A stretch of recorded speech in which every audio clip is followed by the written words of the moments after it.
Hello friends, welcome to the new episode of my channel. আমি অরিত্র। এখন এই ভিডিওর মধ্যে আমরা কিছু লেটেস্ট আপডেটস নিয়ে কথা বলবো এবং কয়েকটা ট্রেলারেরও রিয়াকশন দেবো। তো লেটস স্টার্ট। সব থেকে প্রথম আপডেটটা হচ্ছে বিজয় দেবরকোন্ডার আপকামিং ছবি রাউডি জনার্দনকে কেন্দ্র করে যে ছবিটা প্রডিউস করছে দিল রাজু। এবার এই ছবির মধ্যে ভিলেন হিসেবে থাকতে চলেছে বিজয় সেতুপতি। তো বিজয় দেবরকোন্ডা ভার্সেস বিজয় সেতুপতি আমরা এই ছবির মধ্যে দেখতে পেতে চলেছি। ভিডিও সেকেন্ড আপডেটটা হচ্ছে প্রদীপ রঙ্গনাথনের আপকামিং ছবি এলআইকে কে নিয়ে, লাভ ইন্স্যুরেন্স কোম্পানি বলে যে ছবিটা। তো এই ছবিটা ডিসেম্বর মাসে রিলিজ হওয়ার কথা ছিল, বাট এখন শোনা যাচ্ছে ছবিটা পোস্টপন্ড হয়ে যাচ্ছে। মেকার্সরা ডিসেম্বর মাসে ছবিটাকে নিয়ে আসবে না, ছবিটা এখন পোস্টপন্ড হয়ে চলে যাচ্ছে ফেব্রুয়ারি মাসে।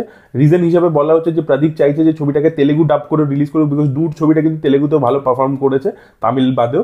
তো তাই জন্য সে সেটা চাইছে এবং ডাবিং এর কাজ এখনো কমপ্লিট হয়নি, তাই জন্য এই ছবিটাকে পোস্টপন্ড করা হচ্ছে। ডিসেম্বর থেকে ফেব্রুয়ারিতে চলে যাচ্ছে ছবিটা। ভিডিও পরবর্তী আপডেটটা হচ্ছে টক্সিক ছবিকে কেন্দ্র করে। তো আজকে মেকার্সরা একটা পোস্টার ড্রপ করেছে, যেখানে ব্যাক সাইড থেকে আমরা রকিং স্টার ইয়াশকে দেখতে পাচ্ছি। এই ক্যারেক্টারটা একটা বাথটাবের মধ্যে বসে রয়েছে, পিঠে একটা ট্যাটু আছে। তো এটা দিয়ে তারা কনফার্ম করে দিয়েছে যে তারা ঈদেই আসছে আর কি, এবং ধুরন্ধর 2 ভার্সেস টক্সিক আমরা এই ক্ল্যাশটা দেখতে পেতে চলেছি। হিউজ একটা ক্ল্যাশ হবে। তো মেকার্সরা জানিয়ে দিয়েছে তারাও ঈদে আসছে, 100 দিন আর বাকি রয়েছে। এবার শোনা গেছিল যে ডিসেম্বর মাসে টক্সিকের টিজার আসছে। টক্সিকের এর আগে যে প্রোমোটা ছিল সেটা অতটা ভালো ছিল না, সেইভাবে রেসপন্স জেনারেট করতে পারি। দেখা যাক এই টিজারটা রেসপন্স কিরকম হয়। ভিডিওর পরবর্তী আপডেট হচ্ছে অ্যাভেঞ্জার্স ডুমসডে কে কেন্দ্র করে। তো এই ছবির প্রথম ট্রেলার এই বৃহস্পতিবার দিনকে 11 তারিখে ড্রপ করতে চলেছে। ইয়েস, এবং এই ট্রেলারের রান টাইম হবে হচ্ছে 1 মিনিট 25 সেকেন্ডে। তো বেশ বড় একটা ট্রেলার হয়েছে। এবার দেখা যাক এই ট্রেলারটা দেখার জন্য তো আমি মুখিয়ে রয়েছি, পুরো পৃথিবী মুখিয়ে রয়েছে। এবার এখানে আমরা রবার্ট ডাউনি জুনিয়রকে কিভাবে দেখতে পাই, তার ফেস রিভিল করে কিনা, তার কি লুক থাকে, সেগুলো দেখার জন্য কোয়াইট এক্সাইটেড। ভিডিও পরবর্তী আপডেটটা হচ্ছে নেটফ্লিক্স এবং ওয়ার্নার ব্রসের যে ডিলটা সেটাকে নিয়ে। তো নেটফ্লিক্স যে অফারটা দিয়েছিল তার থেকেও বেশি টাকার একটা অফার কিন্তু প্যারামাউন্ট দিয়েছে ওয়ার্নার ব্রসকে, এবং সেটা হচ্ছে $108 বিলিয়ন। এবং সেটার মধ্যে তারা স্ট্রিমিং যে ছবিগুলো তারা প্রডিউস করছে সবকিছু, ইভেন তাদের টেলিভিশন চ্যানেলটাকেও তারা কিনে নিতে চাইছে। নেটফ্লিক্সের যে অফারটা ছিল সেখানে তারা টেলিভিশন স্যাটেলাইটটা কিনবে না আর কি বলেছিল। দেখার বিষয় এটাই হবে যে নেটফ্লিক্স অ্যাকোয়ার করতে পারে ওয়ার্নার ব্রসকে নাকি প্যারামাউন্ট করতে পারে, সেটাই দেখার মতো বিষয় হবে। এবং এর পরবর্তীতে এইচবিও শোগুলো কি এইচবিও নাম দিয়ে হবে, এবং এইচবিও শো এর যে কোয়ালিটি, যে স্ট্যান্ডার্ড, সেটা কি নেটফ্লিক্স মেনটেন করতে পারবে? বিকজ নেটফ্লিক্সের শো এর স্ট্যান্ডার্ড কিন্তু এইচবিও শো এর স্ট্যান্ডার্ডকে ম্যাচই করতে পারে না। মানে আপনারা যদি এখন অবধি দেখে নেন যা কোয়ালিটি, সেটা ম্যাচই করতে পারে না। এইচবিও শো হচ্ছে পুরো ওয়ার্ল্ডের বেস্ট আর কি ইন টার্মস অফ কোয়ালিটি। পরবর্তী আপডেটটা হচ্ছে এটা তামিল সিনেমাকে কেন্দ্র করে যে ছবির নাম, মানে টাইটেল টিজার অ্যানাউন্সমেন্ট কালকে দুপুর 1:30টার সময় আসবে আর কি। এই ছবিটা ডিরেক্ট করছে রত্না কুমার, যিনি লোকেশ কানাগরাজের সাথে ডায়লগ রাইটার হিসেবে কাজ করেছেন, লিওর মতো ছবি, অন্য ছবিতেও কাজ করেছেন। এই ছবিটাকে প্রডিউস করছে লোকেশ কানাগরাজ এবং তার সাথে কার্তিক সুবরাজ। তাদের দুজনের যে প্রোডাকশন কোম্পানি মানে জি স্কোয়াড এবং স্টোন বেঞ্চ, তারা দুজন মিলে কো প্রডিউস করছে ছবিটাকে। এবং কালকে টাইটেল টিজার ইত্যাদি চলে আসবে দুপুর 1:30টার সময়। ভিডিও পরবর্তী আপডেট হচ্ছে দুলকার সালমানের কান্থা বলে ছবিটাকে কেন্দ্র করে 12ই ডিসেম্বর এই ছবিটা নেটফ্লিক্সে আসতে চলেছে। আপনাদেরকে আমি রিভিউ করেছিলাম, আমার চ্যানেলে রিভিউ রয়েছে, আপনারা চেক আউট করে দেখতে পারেন।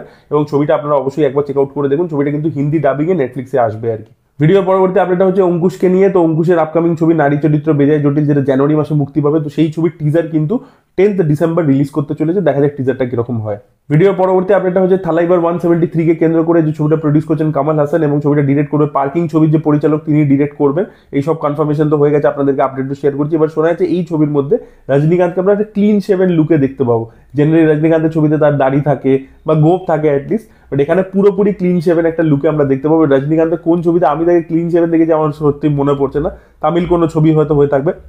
একটা মনে পড়ছে গোলমালের, আমল পালেকারের যে গোলমাল, সেটা একটা রিমেক করেছিল, তাতেও ক্লিন শেভেন দেখেছিলাম রজনীকান্ত। এছাড়া আমার মনে পড়ছে না আর কি। এবার আমরা কথা বলবো হচ্ছে কিছু ট্রেলার নিয়ে, আপকামিং কিছু সিরিজ সিনেমার ট্রেলার নিয়ে। তো সব থেকে প্রথমে হচ্ছে ফ্রিডম অ্যাট মিডনাইট, নিখিল আডবাণীর যে শোটা সোনি লিভের, সেটা যে সেকেন্ড সিজন, সেটা জানুয়ারি মাসে মুক্তি পাবে। আজকে ট্রেলার ড্রপ করে গেছে এবং ট্রেলারটা কিন্তু ব্যাপক হয়েছে আর কি।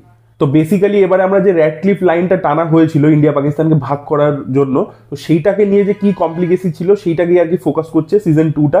সেখানে কি কি প্রবলেমস হবে, জিওগ্রাফি ওয়াইজ ভাগ করা হবে নাকি পপুলেশন, সেটা রিলিজিয়ান বেসিসে ভাগ করা হবে, সেগুলো নিয়ে কি কি মানে পলিটিক্স, কংগ্রেস এবং মুসলিম লীগের মধ্যে। তো সেই সব জিনিসপত্র আমরা দেখতে পাচ্ছি এবং ট্রেলারটাকে এমনভাবে ডিজাইন করা হয়েছে, ঠিক আছে, দেখতে খুব ইন্টারেস্টিং লাগছে এবং দেখেই মনে হচ্ছে যে দেখবো। মানে এটা হয় না যে আপনার ট্রেলার দেখেই আর কি কিউরিওসিটি জন্মায়, সেটা কিন্তু ট্রেলারটা করতে পারছে। আর যেভাবে ম্যাপসগুলোকে ইউজ করে সেখানে গ্রাফিক্যাল রিপ্রেজেন্টেশন দিয়ে ইত্যাদি দিয়ে বুঝিয়েছে ক্যালকুলেশনস গুলো, যে একটা মানে পেজের মধ্যে একটা ছোট্ট ভুল 10 কিলোমিটার এরিয়ার মানে অ্যাকচুয়ালিতে ভুল হয়ে যেতে পারে জিওগ্রাফির মধ্যে।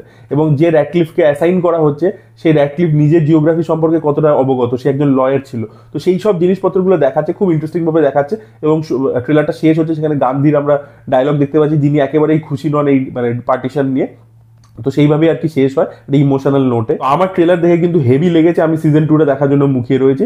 আপনাদের কি ওপিনিয়ন, আপনারা যদি ট্রেলার দেখেছেন আপনাদের কেমন লেগেছে অবশ্যই কমেন্টে জানাবেন। এর পরবর্তীতে আমরা কথা বলবো হচ্ছে একটা ছবি নিয়ে, রাত আকেলি হে বলে, তার যে পার্ট 2 সেটা নেটফ্লিক্সে মুক্তি পাচ্ছে, তার ট্রেলারও কিন্তু রিলিজ করে গেছে। এর আগে টিজারটা এসেছিল, আমি টিজারটাও দেখেছিলাম বাট রিভিউ করা হয়নি আনফরচুনেটলি, বাট আজকে ট্রেলার ড্রপ করে গেছে। তো রাত আকেলি হে বানসাল মার্ডার্স বলে নাম দিয়েছে। নওয়াজুদ্দিনের ক্যারেক্টারটাকে আমরা দেখতে পাচ্ছি যে একটা অন্য কেস সলভ করবে, আর রাধিকা আপ্তে ওই ছবির মধ্যে থাকবে যে আগের মানে প্রাইম সাসপেক্ট ছিল আগের কেসটাতে, আগের যে পার্টটা হয়েছিল সেটাতে প্রাইম সাসপেক্ট সেই ছিল। তো সে তাকে যেহেতু নওয়াজ বিয়ে করে নিচ্ছে তো তার ক্যারেক্টারটাও রয়েছে, বাট এবারে ফোকাসটা মেন ক্যারেক্টার হচ্ছে চিত্রাঙ্গদা সিং। তো বেসিক্যালি এখানে আমরা দেখতে পাচ্ছি ট্রেলারের মধ্যে যে একটা বিজনেস ফ্যামিলি, পুরো বিজনেস ফ্যামিলিকে একসাথে মেরে দেওয়া হয়েছে। এবার সন্দেহ চিত্রাঙ্গদা সিং এর উপরে যাচ্ছে, তার একটা হয়তো মার্ডার করবার মোটিভ রয়েছে। আর এখানে একটা কাল্টের অ্যাঙ্গেলও দেখাচ্ছে, দীপ্তি নাওয়াল একটা কাল্ট চালায়, তার পুরো মাথা শেভ করা।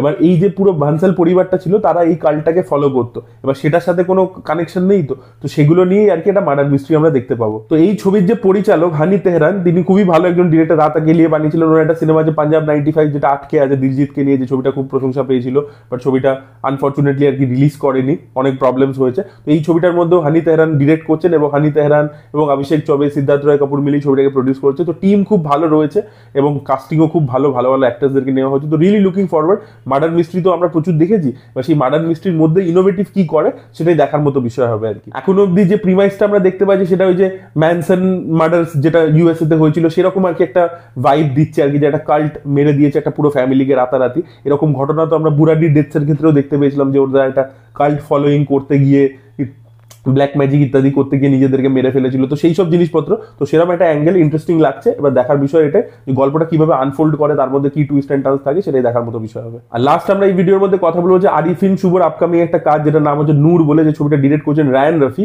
তো সেটার ট্রেলারও চলে এসেছে। তো মোস্টলি এটা দেখে একটা প্রেমের গল্প মনে হচ্ছে, যেখানে আরিফিন শুভর ক্যারেক্টারটা মেয়েটিকে ভালোবেসে ফেলেছে এবং দুজনে প্রচন্ড রোমান্টিক্যালি ইনভলভ হয়ে গেছে, একদম ওর ধ্যান জ্ঞানী হয়ে গেছে মেয়েটা। এবার একটা পয়েন্টের পরে মেয়েটার অন্য কারোর সাথে বিয়ে হয়ে যাচ্ছে, মেয়েটা ওকে ছেড়ে দিচ্ছে এবং ছেলেটা তারপরে পুরোপুরি দেবদাস টাইপের হয়ে যাচ্ছে, এবং finally he lands up in a mental asylum আর কি। এবং এই মেন্টাল অ্যাসাইলামের যে মানে পোস্টারটা, এই ছবির যে পোস্টার অনেকদিন আগেই বেরিয়েছিল, ছবিটা অ্যাকচুয়ালি আটকে ছিল অনেকদিন ধরে। তো সেই যে মেন্টাল অ্যাসাইলামের যে পোস্টারটা বেরিয়েছিল এবং এই ছবির যে পোস্টার, সেটা আর কি ডেফিনেটলি তেরে নামের কথা মনে পড়ছে। একটা লোক প্রেমে পড়ে এরকম পাগলা গারদে পৌঁছে গেছে, তো সেইটাকে গল্পের মধ্যে কিভাবে ব্যবহার করে, জাস্ট পুরোটাই নর্মাল প্রেমের গল্প দেখালো এবং জাস্ট ওটা একটা শখ হিসাবে থাকলো শেষে, সেইটা থাকে নাকি ওইটাকে কেন্দ্র করে মানে পাগলা গারদেও অনেকটা গল্প চলে, সেটাই দেখার মতো বিষয় হবে। তো দেখা যাক সেই সাইকোলজিক্যাল অ্যাসপেক্টের দিকে যায় কিনা। বা রায়ান রাফির একটা খুব ফেমাস টেকনিক আছে যে উনি প্রেজেন্ট থেকে পাস্টে কাটব্যাক করেন। তো আজকে আমরা হয়তো একটা গল্প দেখতে পাবো, কোনো সাইকিয়াট্রিস্ট হয়তো ট্রিট করছে নূর বলে ক্যারেক্টারটাকে, এবং ফ্ল্যাশব্যাকে গিয়ে গিয়ে আমরা ওর প্রেমের গল্পটা দেখতে পাচ্ছি, এরকম একটা অ্যাঙ্গেলও থাকতে পারে। এবং কিছু শকিং ব্যাপার থাকে কিনা সেটাই দেখার মতো বিষয় হবে।